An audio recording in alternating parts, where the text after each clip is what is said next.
তার কোনো উত্তর পাই না। আপনারা যদি এভাবে চিৎকার করেন মনে হয় না আপনারা মানে কোনো স্পিচ শোনা আছে। আপনারা যদি একটা একটা করে শব্দ করেন তবে অতিরিক্ত শব্দ আসবে, আর আপনারা যদি চুপচাপ থেকে যান তবে মনে হয় পরিবেশটা একেবারে ঠান্ডা হয়ে যাবে। প্লিজ আপনারা সাইলেন্ট মোডে থাকবেন। আমার বক্তব্যের বিষয় হচ্ছে সমাজ সচেতনতা এবং স্কুল ডেভেলপমেন্ট। বলার উদ্দেশ্য হচ্ছে আমরা আলেকজান্ডারের নাম শুনেছি তো, আমরা আলেকজান্ডার যে বিশ্ব ভ্রমণ করেছিল বা একজন মহান ব্যক্তি। আলেকজান্ডার যখন মৃত্যুবরণ করে তার কিছুক্ষণ আগে 3টে বাণী দিয়ে গেছিলেন। এক, আমার কফি জানে পৃথিবীর যতগুলো বড় বড় ডাক্তার আছে তারা জানে আমার কফি করে। 2, আমার খাটিয়া যখন নিয়ে যাবে বাইরে দুটো হাত জানে বাইরে মানে খালি হাত জানে বাইরে পড়ে থাকে। 3, আমার যা ধন সম্পত্তি আছে সেইগুলো জানে রাস্তাতে বিছিয়ে দেয়। আমি সম্মানিত সুধী মণ্ডলী, আমার বলার উদ্দেশ্য হচ্ছে আমরা আলেকজান্ডারের ফার্স্ট বাণীর উত্তর হচ্ছে মৃত্যুকে কেউ থেমে রাখতে পারে না, এমনকি পৃথিবীর কোনো ডাক্তার নাই মৃত্যুকে এঁকে রাখার জন্য। এটাই উনি বলতে চেয়েছিলেন যে আমার যখন মৃত্যু মানে যখন কফি হবে তখন আমার মানে যতগুলো পৃথিবীতে বড় বড় ডাক্তার আছে তারা যাতে আমার কফি করে। বলার উদ্দেশ্য হচ্ছে পৃথিবীর যত বড় ডাক্তার আছে তারা কিন্তু মৃত্যু থেমে রাখতে পারবে না। 2 নম্বর বাণী হচ্ছে ওর যে হাত দুটো বাইরে থাকবে, খাটিয়ার বাইরে হাত দুটো পড়ে থাকবে, সেইগুলো বলার উদ্দেশ্য হচ্ছে আমি কবরে যাব একেবারে খালি হাতে। আমার কবরে কোন প্রকার ধন সম্পদ যাবে না, সম্পূর্ণই আমি খালি হাতে যাব। 3 নম্বর বলার উদ্দেশ্য হচ্ছে আমি ধন সম্পদ নিয়ে করবো কি? আমি যখন মৃত্যুবরণ করছি তখন আমার ধন সম্পদ নিয়ে লাভ কি আমার? কারণ আমি যদি আদর্শ শিক্ষায় শিক্ষিত হই তবে আমার এটাই হচ্ছে ধন সম্পদ। আমি যদি আদর্শ শিক্ষায় শিক্ষিত হই তাহলে আমার এটাই ধন সম্পদ আমি মনে করি। নেক্সট আর একটা ছোট্ট মোটিভেশন আছে। আমরা আইনস্টাইনের নাম শুনেছি?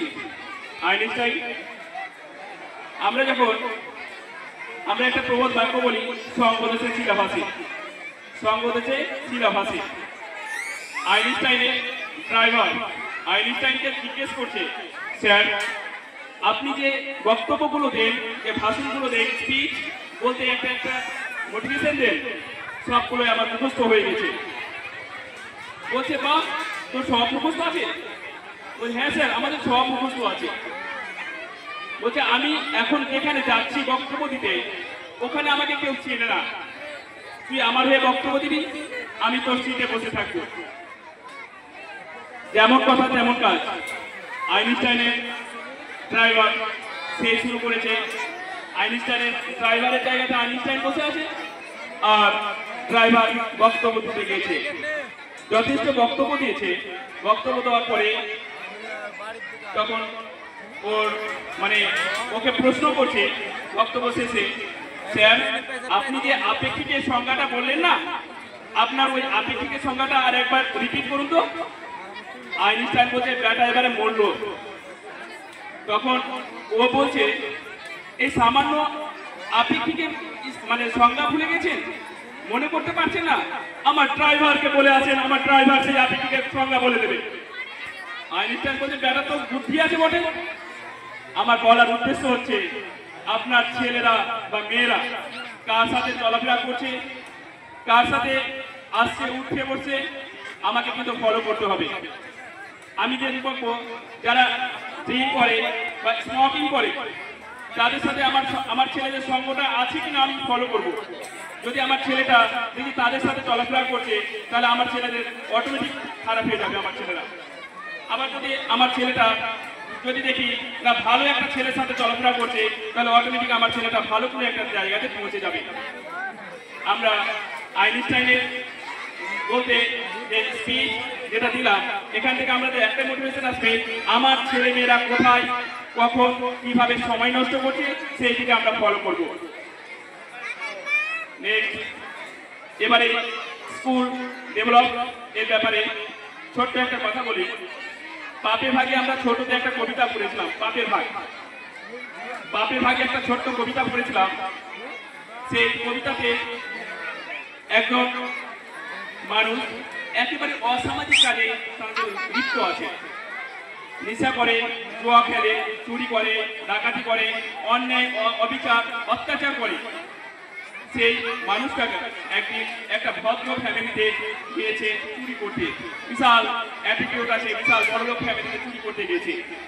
চুরি করতে গিয়ে একটা মেয়ের গলাতে চুরি ধরে আছে, বলছে আপনার যা ধন সম্পত্তি আছে আমাকে দিয়ে দে, আমাকে দিয়ে দে। উনি বলে আমি আপনাকে একটা প্রশ্ন করব, জাস্ট ওয়ান কোশ্চেন।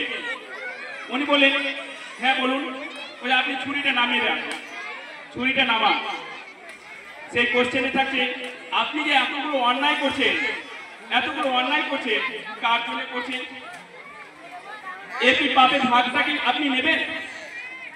বলছে আমি তো এতগুলো অন্যায় করছি, চুরি চামারি করছি, এগুলো তো আমার বউকে, আমার মাকে, আমার বাবাকে খাওয়াচ্ছি। বলছে আমি এখানে দাঁড়িয়ে থাকছি, আপনি আপনার বউ মা বাবাকে জিজ্ঞেস করে আসেন পাপের ভাগটা নেবে কিনা। আপনার জন্য আমি কোনো পুলিশ প্রশাসন ডাকবো না, আপনি জাস্ট আপনার বউ মা বাবাকে জিজ্ঞেস করে আসেন, তারপরে আপনার যা সম্পত্তি আছে নিয়ে চলে যাবে।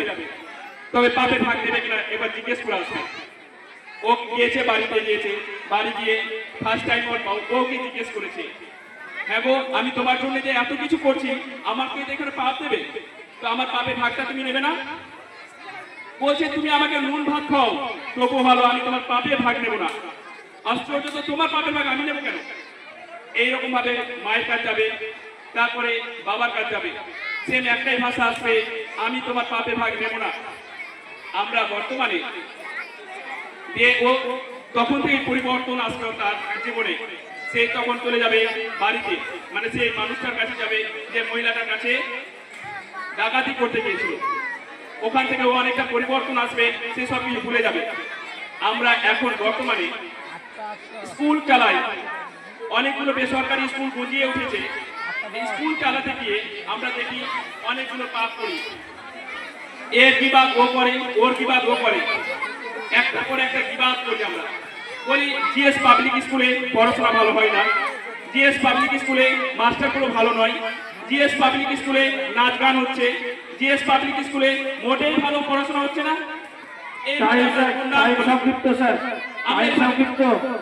আমরা এইভাবে দুর্নাম করি। যদি আমরা এইভাবে দুর্নাম করি তাহলে এটা কি পাপ হচ্ছে না? আমরা কি পাপ করছি না?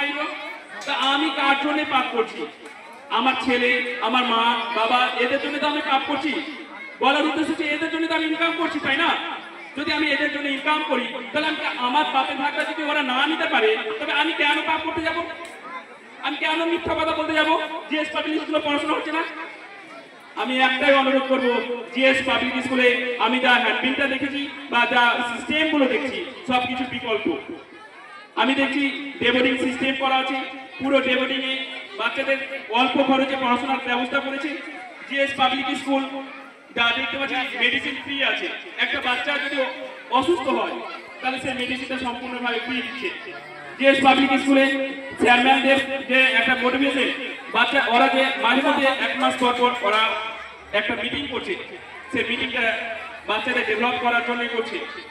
আমি দেখি জিএস পাবলিক স্কুলে যেমন আমি একটা বক্তব্য দিয়েছিলাম কি একটা মোমবাতি যেমন জ্বলে পুড়ে নিঃশ্বাসিত অন্যের পথ প্রদর্শন করে, সেম জিএস পাবলিক স্কুলের কর্ণধর রিঙ্কু স্যার আর সোলেমান স্যার, এরা মোমবাতির মতো নিজে জ্বলে পুড়ে নিঃশ্বাসিত হয়ে অন্যের পথ প্রদর্শন করছে। আমি আপনাদের একটাই দৃষ্টি আকর্ষণ করবো, আপনারা জিএস পাবলিক স্কুলে অ্যাডমিশন করান বা জিএস পাবলিক স্কুলে পড়াশোনার জন্য যে সিস্টেমগুলো আছে দয়া করে স্কুল ভিজিট করুন, স্কুলে আসেন, স্কুলে এসে দেখেন জিএস পাবলিক স্কুলে অ্যাডমিশন প্রক্রিয়াগুলো দেখেন বা অ্যাডমিশন করান। আমরা যা পারফরমেন্স দেখলাম অন্যান্য জায়গার পারফরমেন্স থেকে একেবারে আলাদা, সেটা টিএস পাবলিক স্কুল। আমি মনে করি আপনার ছেলে মেয়েদেরকে